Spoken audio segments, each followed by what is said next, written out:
السلام علیکم دوستوں، میں ہوں اصغر علی اور دا اسلامیات میں آپ سب کو خوش آمدید۔ ناظرین، حالیہ فلسطین اسرائیل جنگ جہاں پہ لمبی ہوتی جا رہی ہے، وہیں پہ بہت سارے لوگ اس معاملے میں ایک شدید مغالطے کا شکار نظر آ رہے ہیں کہ شاید امریکہ اسرائیل کی اس حد تک حمایت نہیں کرے گا کہ وہ اپنے فوجی اس جنگ میں اتار دے۔ لیکن کل ہی امریکی صدر جو بائیڈن کی طرف سے ایسا بیان سامنے آیا ہے جس نے تمام کے تمام شکوک و شبہات کی کلائی کھول کر رکھ دی ہے اور امریکہ کھل کر اسرائیل کی حمایت میں سامنے آ گیا ہے۔ یہ بیان اس قدر خطرناک اور حیرت انگیز ہے کہ بڑے بڑے سیاسی اور عسکری ماہرین اس پہ خاموش ہو گئے ہیں اور ان کی سمجھ میں نہیں آ رہا کہ نئی صورتحال کا تجزیہ کیسے کیا جائے۔ دراصل امریکہ کا یہ بیان حماس کی ایک ویڈیو کے بعد جاری ہوا ہے اور بہت سارے لوگ اس کو حماس کی جانب سے دی گئی وارننگ کا نتیجہ سمجھ رہے ہیں، جبکہ ایسا کچھ نہیں ہے۔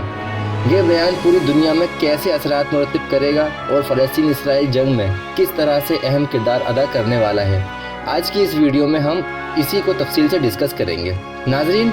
کچھ دن قبل حماس نے اسرائیل کی گراؤنڈ آپریشن کی دھمکیوں کے جواب میں ایک ویڈیو جاری کی تھی جس میں دیکھا جا سکتا ہے کہ حماس کے اہلکار زیر زمین سرنگوں میں اپنے پورے کے پورے اسلحے اور پوری جنگی کیریئر کے ساتھ مسلح ہو کر تیار بیٹھے ہیں اور وہاں پہ ان کے پاس ہر قسم کا اسلحہ بھی نظر آ رہا ہے۔ حماس نے اس ویڈیو کے ذریعے یہ پیغام دیا ہے کہ تم گراؤنڈ آپریشن کی دھمکیاں دے رہے ہو، جبکہ ہم تمہارے استقبال کے لیے پوری طرح سے تیار بیٹھے ہیں اور تمہاری فضائی سپورٹ بھی تمہاری مدد نہیں کر سکے گی۔ حماس کی جانب سے یہ ویڈیو دراصل اسرائیل کی عوام اور اس کی فورسز کے اوپر ایک بڑا ہی زبردست قسم کا نفسیاتی اٹیک ہے، کیونکہ گراؤنڈ آپریشن کبھی بھی آسان نہیں ہوتا۔ فضا سے بم گرانا تو آسان ہے، لیکن گراؤنڈ پہ جہاں پہ قدم قدم پر آڑے اور چھپنے کی جگہ موجود ہوتی ہیں اور آپ کو دشمن کے علاقے کا معلوم نہیں ہوتا کہ اس نے کہاں، کیسے اور کس طرح کے انتظامات کر رکھے ہیں اور کہاں کہاں آپ کے لیے ٹریپس موجود ہیں اور کیسی کیسی گھاتیں لگائی گئی ہیں، اس لیے گراؤنڈ آپریشن میں اس فوج کو جو دشمن کے علاقے میں گھس کر گراؤنڈ آپریشن کرتی ہے، اس کے لیے نقصان کے چانسز بڑھ جاتے ہیں۔ یہی وجہ ہے کہ اسرائیل اب تک گراؤنڈ آپریشن شروع نہیں کر سکا۔ حماس کی یہ ویڈیو بھی اس جانب اشارہ کر رہی ہے کہ ہم لوگ سرنگوں میں بیٹھے ہیں اور ہم اپنے علاقے کے چپے چپے سے واقف ہیں۔ اگر تم نے ہمارے خلاف گراؤنڈ آپریشن کیا تو ہم تمہیں ایسی چوٹ پہنچائیں گے کہ تم عرصے تک اپنے زخم ہی چاٹتے رہو گے۔ حماس کی یہ ویڈیو آنے کے بعد سے جہاں اسرائیل میں بہت سارے لوگ جو گراؤنڈ آپریشن کے حق میں نہیں تھے، وہ بھی اس اپنی ذات پر حملہ سمجھ رہے ہیں اور اپنی حکومت سے پرزور مطالبہ کر رہے ہیں کہ اب حماس کے خلاف گراؤنڈ آپریشن کیا جائے اور حماس کا مکمل طور پر کلا کما کر دیا جائے۔ وہیں پہ دوسری جانب امریکہ بھی اپنے ناجائز بغل بچے اسرائیل کی حمایت میں کھل کر سامنے آ گیا ہے۔ پیارے ساتھیوں، موجودہ امریکی صدر جو بائیڈن، جو کہ خود امریکی سیاسی حلقوں میں خاصی متنازع شخصیت ہے اور ان پر اور ان کی فیملی پر کرپشن کے درجنوں کیسز بھی چل رہے ہیں، لیکن پاکستانی صورتحال کی طرح ہی وہاں پہ موجود اسٹیبلشمنٹ اس وقت جو بائیڈن کے حق میں ہے اور سابقہ امریکی صدر ڈونلڈ ٹرمپ کے اوپر طرح طرح کے کیسز بنا کر اسے اندر رکھا جا رہا ہے۔ ڈونلڈ ٹرمپ بھی اسرائیل کا شدید حامی ہے، بلکہ امریکہ کی پوری سیاسی لوبی اسرائیل کے شدید قسم کی حامی ہے اور وہ اسرائیل کے حق میں کسی بھی حد تک جانے سے گریز نہیں کرتے۔ اسی تناظر میں امریکی صدر جو بائیڈن کی طرف سے کل شام کو یہ بیان سامنے آیا کہ ہم لوگ فلسطین اسرائیل جنگ کو نہایت قریب سے دیکھ رہے ہیں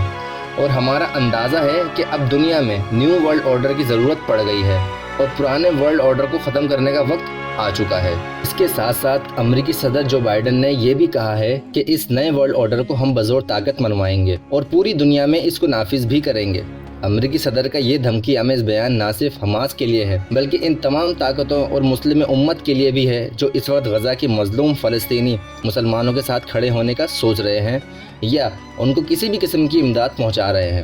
امریکی صدر کا یہ بیان ان تمام لوگوں کے شکوک و شبہات کو دور کرنے کے لیے کافی ہے جو لوگ کچھ عرصہ قبل تک یہ کہتے پائے جاتے تھے کہ امریکہ اور اسرائیل کے تعلقات آپس میں دو نارمل ملکوں کی طرح ہی ہیں اور امریکہ اسرائیل کی کسی بھی جنگ میں نہیں کودے گا جو اسرائیل اپنے عقیدے کی بنیاد پر چھیڑے گا، اور اسرائیل میں موجود ترقی اور ایڈوانسمنٹ صرف اور صرف ان کے یہودی بزنس مینوں کی وجہ سے ہی ہے۔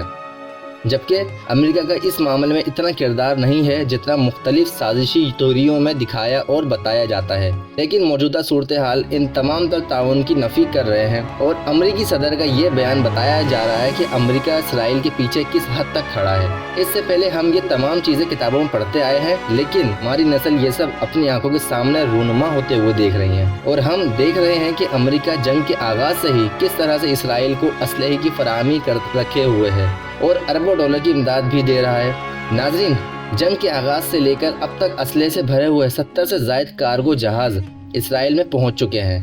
اور یہ تمام کا تمام اسلحہ صرف امریکہ کی جانب سے دیا گیا ہے، اور جو دیگر ممالک اسرائیل کی عسکری امداد کر رہے ہیں اس کا حساب کتاب ہی الگ ہے۔ آثار و کرائم اسی جانب اشارہ کر رہے ہیں کہ جلد ہی یہ بدیر اسرائیل غزہ میں زمینی آپریشن شروع کر دے گا، اور اس زمینی آپریشن میں اس کو امریکہ کی مکمل سپورٹ حاصل ہوگی، یہاں تک کہ امریکہ اپنے 2000 فوجی میرینز بھی اس مقصد کے لیے اردن کے امریکی اڈے پر تعینات کر چکا ہے، اور اس کے ساتھ ساتھ زمینی جنگ میں استعمال ہونے والے تھنڈربولٹ طیارے، 15 طیارے اور دیگر عسکری اور جاسوسی مقاصد کے لیے استعمال ہونے والے ڈرونز اور اسلحے کے بڑے ڈھیر اسرائیل کے آس پاس موجود ملٹری بیسز پر جمع کر چکا ہے۔ اسی طرح امریکہ کا جدید ترین aircraft carrier Gerald R Ford بھی میڈیٹرینین سی میں موجود ہے، اور اس بحری بیڑے کے ساتھ دیگر جہاز بھی موجود ہیں جن میں ڈسٹرائرز اور جنگی کشتیاں شامل ہیں۔ اس امریکی بحری بیڑے نے 3 دن قبل یمن کے حوثی باغیوں کی جانب سے اسرائیل کی جانب فائر کیے جانے والے 4 میزائل بھی انٹرسیپٹ کیے ہیں، اور انہیں اسرائیل کو نشانہ بنانے سے پہلے ہی ہوا میں تباہ کر دیا ہے۔ اس سے آپ اندازہ لگا سکتے ہیں کہ امریکہ اس ناجائز بچے کی حمایت میں کس قدر کمر بستہ ہے، اور امریکی عزائم کے سامنے مسلمان امت اپنے تمام تر وسائل اور تعداد کے باوجود بھیگی بلی کی طرح سہمی ہوئی ہے، اور یہ سب کچھ اپنی آنکھوں کے سامنے ہوتا ہوا دیکھ رہی ہے۔ ناظرین، یہ سب وہی ہو رہا ہے جس کی پیش گوئی نبی کریم صلی اللہ علیہ وآلہ وسلم نے ایک حدیث مبارکہ میں فرمائی تھی، اور فرمایا تھا کہ کافر قومیں تم لوگوں پہ یعنی مسلمانوں پہ حملہ آور ہونے کے لیے ایک دوسرے کو ایسے دعوت دیں گی جس طرح کوئی کسی کو کھانے پہ بلاتا ہے۔ تو صحابہ کرام نے دریافت کیا کہ یا رسول اللہ صلی اللہ علیہ وآلہ وسلم، اس وقت ہماری تعداد کم ہوگی؟ تو آپ صلی اللہ علیہ وآلہ وسلم نے ارشاد فرمایا کہ نہیں، اس وقت تم تعداد میں بہت زیادہ ہوگے، لیکن تمہاری مثال ایسے ہوگی جیسے سیلاب خس و خواہشات کو بہا کر لے جاتا ہے، اور تم پر ون طاری کر دیا جائے گا۔ صحابہ کرام نے دریافت کیا یا رسول اللہ صلی اللہ علیہ وآلہ وسلم، ون کیا ہے؟ تو آپ صلی اللہ علیہ وآلہ وسلم نے ارشاد فرمایا کہ ون موت کا ڈر ہے اور دنیا کی محبت ہے۔ پیارے ساتھیوں، اس حدیث کی روشنی میں ہم دیکھ سکتے ہیں کہ ہماری تعداد بے شک بہت زیادہ ہے، لیکن ہم لوگ کمزور ہو چکے ہیں اور ہمیں موت سے ڈر لگتا ہے، اور اب دنیا کی محبت میں غرق ہو گئے ہیں۔ یہی وجہ ہے کہ تمام استعماری طاقتیں اور کفر کے علم بردار، جن کے بارے میں قرآن کریم میں بھی ارشاد ہے کہ یہود و نصارہ تمہارے کبھی بھی دوست نہیں ہو سکتے، اس کی عملی تفسیر ہمارے سامنے ہے، اور اس کے باوجود ہم ان کے خلاف کوئی بھی اقدام کرنے سے قاصر ہیں۔ یہ وہ وقت ہے کہ جب ہمارے ایمان کو تازہ کیے جانے کی اشد ضرورت ہے، اور ہمیں اپنے ترجیحات کو بدلنے کی ضرورت ہے۔ اللہ رب العزت سے دعا ہے کہ وہ ہمارا ایمان سلامت رکھے اور ہمیں کفر کے خلاف سینہ سپر ہونے کی توفیق عطا فرمائے،